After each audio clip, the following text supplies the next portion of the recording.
In an unexpected classroom moment at an elite private school where Barron Trump did something no one saw coming, when his teacher mocked his mother, Melania Trump, and the class laughed along, Barron made a decision that left everyone in silence. The morning sun cast long shadows over Blackwood Academy, an elite private high school in New York, known for its rigorous academics and high-profile students. Nestled within its ivy-covered walls was a student unlike any other, though few knew it. Barron Trump, now a senior, sat near the back of his government studies class, his tall frame slightly hunched as he listened to the hum of conversations around him. For most of his life, Barron had lived in the public eye. Yet he had enrolled at Blackwood under an assumed last name, hoping to blend in, to experience something normal. Here, he wasn't the president's son, he was just another student. He liked it that way. The anonymity gave him space to form his own opinions, free from assumptions about his family.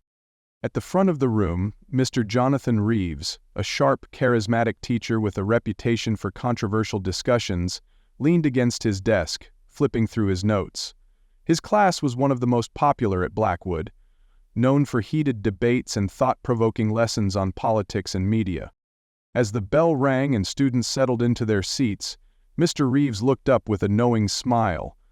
"All right, let's talk about public figures and how the media shapes how we see them." Barron straightened slightly, already sensing that today's class might hit closer to home than he expected. Reeves paced the front of the classroom, his signature energy filling the room as he launched into the day's discussion. "Public figures are more than just individuals," he declared, gesturing toward the board where he had scribbled image versus reality. "They're brands, symbols, sometimes even weapons in the battle of public perception."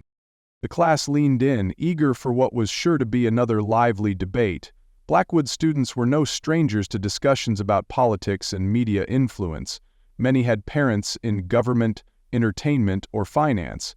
They had grown up knowing that power was perception, and perception was everything. Reeves flicked through a series of images on the projector. Historical leaders, modern politicians, and first ladies. He prompted the class to dissect their public personas versus their real impact. "Abraham Lincoln, revered as the great emancipator, but did you know he was widely hated during his presidency?" A few murmurs rippled through the room. "JFK, forever the golden boy of American politics, despite personal scandals." The class nodded along, intrigued by the contradictions Reeves presented.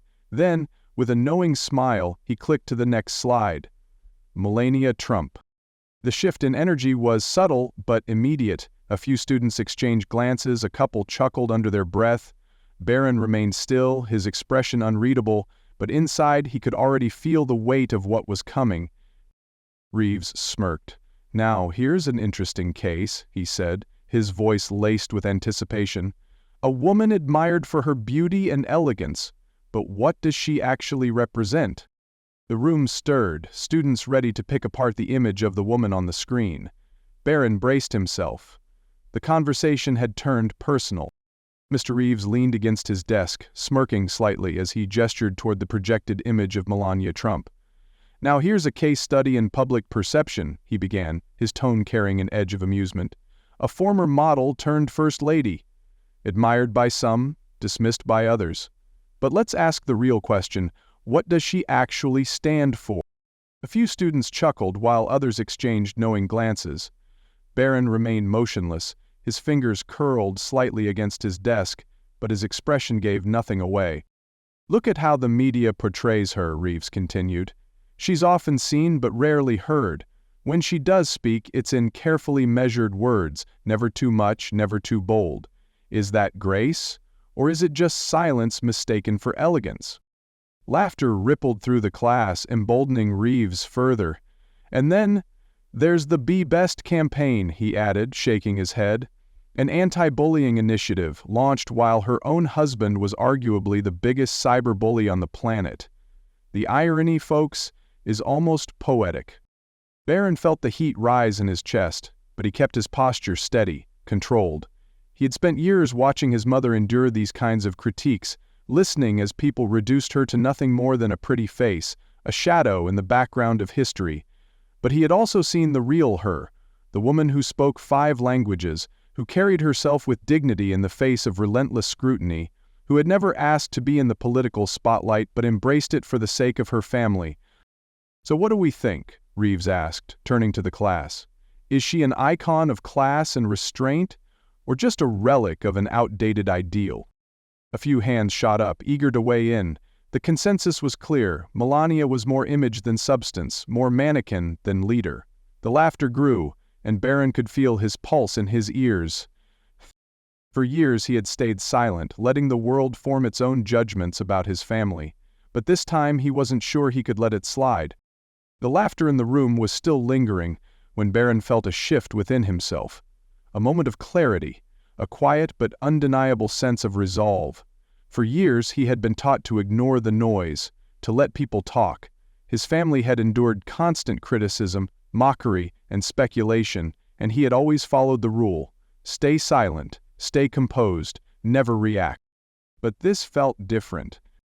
This wasn't a headline on a news website or a segment on late-night television. This was a classroom, a place meant for learning, for critical thought, for fair discussion, and yet the conversation wasn't fair at all.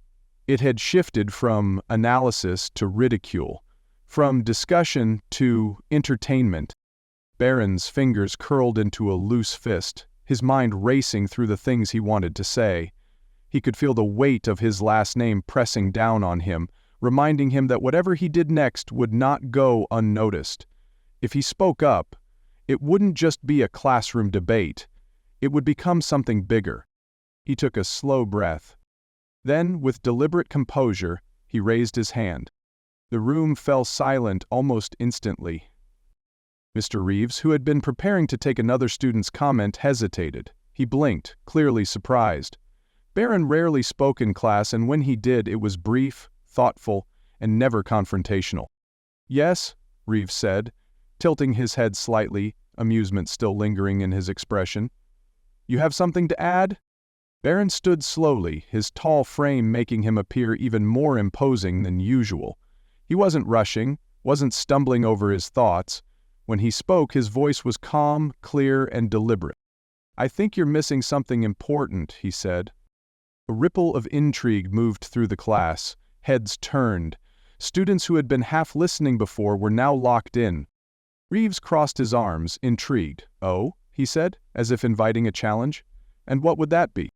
Barron met his gaze head-on. This wasn't about an argument, it wasn't about winning a debate. It was about fairness, respect, and the truth. And he was ready to say it. A hush fell over the room as Barron Trump stood, his expression composed but resolute. For a moment, no one spoke, waiting to see what he would say. He wasn't just another student raising a hand. This was different.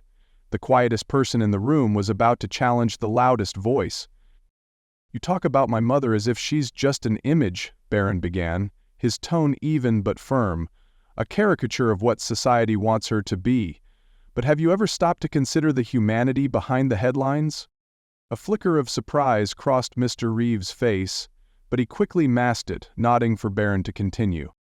"My mother grew up in a small town in Slovenia," Barron said, scanning the room, meeting the eyes of students who had just been laughing. "In a family that didn't have much. She worked hard to make something of herself, navigating a world where people judged her for everything, her accent, her looks, her past, and yet she succeeded. She became a model, learned 5 languages, and eventually became the First Lady of the United States, not because she sought fame or power, but because she believed in her family and her values." The classroom was frozen. Not a single whisper, not a single glance at a phone. They were listening. "You say she represents outdated ideals," Barron continued, his voice unwavering. "But maybe the problem isn't her. Maybe it's how we as a society decide what's worth celebrating." A few students shifted in their seats, some suddenly uncomfortable, others curious, in a way they hadn't been before. "You criticize her for being quiet," he added, "but isn't there strength in choosing your words carefully, in speaking only when you have something meaningful to say?" Mr. Reeves opened his mouth to respond, but Barron wasn't finished. "And let's not pretend that public figures, especially women, don't pay a price for everything they do. Every smile, every gesture, every mistake is dissected, mocked, judged by people who have never walked a day in their shoes. He let the words hang in the air for a moment, then delivered his final point. We're quick to tear people down but slow to consider the cost of living under that microscope. The question isn't whether my mother deserves respect, it's why we think she does. The weight of his words settled over the class like a heavy fog. For the first time, they weren't laughing anymore. For a moment, the silence was deafening. The classroom, which had been filled with chuckles and whispered side comments just minutes before, now felt like a space frozen in time. Students who had been so quick to mock and dismiss were now looking at Barron differently, not just as a classmate, but as someone who had just forced them to rethink their perspective. Mr. Reeves, usually quick to rebut any argument, hesitated. For the first time, it seemed like he hadn't expected to be challenged this way. He cleared his throat, shifting his stance. "That's an interesting perspective," he said, his tone noticeably more measured. A student from the back, one who had laughed earlier, raised a hand. "I never thought about it that way," she admitted. "I mean, we do judge people based on what the media shows us. Maybe we don't ask enough questions." Another student, usually one of the more outspoken ones, added, "We're always talking about strong women needing to be loud and bold, but I guess that's not the only way to be strong." The energy in the room had shifted. Mr. Reeves folded his arms, nodding. "That's the beauty of discussion," he said finally, glancing at Barron with something that almost resembled respect. "We challenge perspectives. We rethink narratives." Barron, never one to seek the spotlight, simply nodded and sat back down. He didn't smile, didn't gloat, because this wasn't about winning an argument, it was about changing the conversation. As the class moved on, there was an undeniable weight in the air. The students weren't just reacting, they were reflecting. For the first time, they had been forced to see a public figure not as a joke, but as a human being. And for the first time, Barron Trump had spoken, not as the son of a president, but as a person who knew the truth beyond the headlines. By the time the school day ended, the conversation had already begun spreading beyond the walls of Blackwood Academy. Students whispered about the unexpected debate, some replaying Barron's words in their heads, others still processing the shift in perspective. But the real impact was yet to come. Unbeknownst to Barron, a student in the back of the room had been recording the exchange, just a short clip of his calm but powerful rebuttal. That night, the video surfaced on social media, posted with the caption, "When the quietest person in the room changes everything." Within hours, it gained traction, shared among students, then picked up by others outside the school. By the next morning, news outlets had taken notice. The video was now circulating on Twitter, Instagram, and even political forums. Some commentators praised Barron for his measured and intelligent defense of his mother, while others debated whether his words signaled a shift in how the younger generation viewed political discourse. A prominent journalist tweeted, "Barron Trump just gave a masterclass in poise and perspective. You don't have to agree with him, but you can't deny the power of his words." Others weren't as supportive, accusing him of trying to rewrite the public perception of his family. Political analysts debated his words on talk shows, discussing the deeper implications of judging public figures based solely on media portrayal. Even Mr. Reeves was asked for a comment by a local news station. Though usually firm in his opinions, he admitted, "Barron made a fair point. It's easy to mock people in the public eye, but it's much harder to consider them as full, complex human beings." At school, Barron kept his head down, ignoring the attention. He hadn't spoken up to go viral or to spark national debate. He had spoken up because it was the right thing to do. But whether he liked it or not, his words had left an impact. And in a world where loud voices often drowned out reason, his quiet confidence had done something rare. It had made people stop and think. Days passed, but the conversation didn't fade. If anything, it grew. What had started as a classroom debate at Blackwood Academy had turned into a larger discussion about media bias, public perception, and the way we judge people we don't really know. Barron's words had struck a nerve, and now, Both students and adults alike were re-evaluating the way they spoke about public figures. At school, Barron noticed a change. The classmates who had once laughed at Mr. Reeves' jokes about his mother now seemed more thoughtful, more hesitant to make snap judgments. Some approached him in the hallways, not to praise him, but to ask genuine questions. Do you think the media does this to all public figures? Why do you think people are so quick to judge instead of understand? Does it bother you when people assume things about your family? For the first time, his classmates weren't just talking at him, they were listening. Even Mr. Reeves seemed different. His next lecture took on a more measured tone, focusing less on mockery and more on critical analysis. Though he never outright admitted it, Barron knew that his response had made an impact on him too. Beyond the school walls, the ripple effect continued. A well-known columnist wrote an op-ed titled "The Day Barron Trump Taught Us a Lesson in Fairness," calling his words a rare moment of genuine discourse in an era of loud opinions. On social media, some people still criticized him, arguing that defending his mother was merely a privileged perspective, but others pushed back, questioning why public figures, especially women, were often reduced to caricatures rather than seen as full individuals. Despite the attention, Barron didn't seek the spotlight. He continued his routine as if nothing had changed, but in reality something had. Not just in his classmates, not just in his teacher, but in himself. For the first time, he understood that one voice, even a quiet one, could shift a conversation.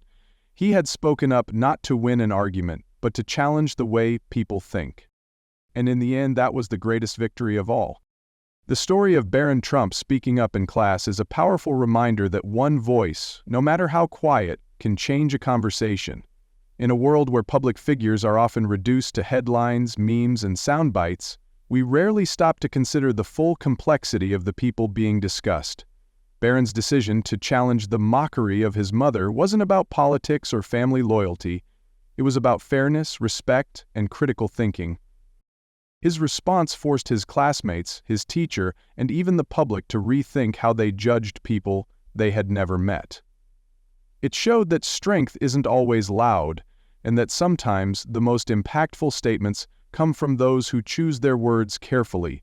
Mockery is easy. Understanding takes effort. Beyond the classroom, the debate sparked by his words reminded people that public figures, especially women, deserve to be seen as more than just images. In the end, the lesson wasn't just about defending his mother, it was about challenging society's rush to judgment and encouraging deeper conversations. Barron's story proves that when you speak with conviction and intelligence, you don't just win arguments, you change perspectives.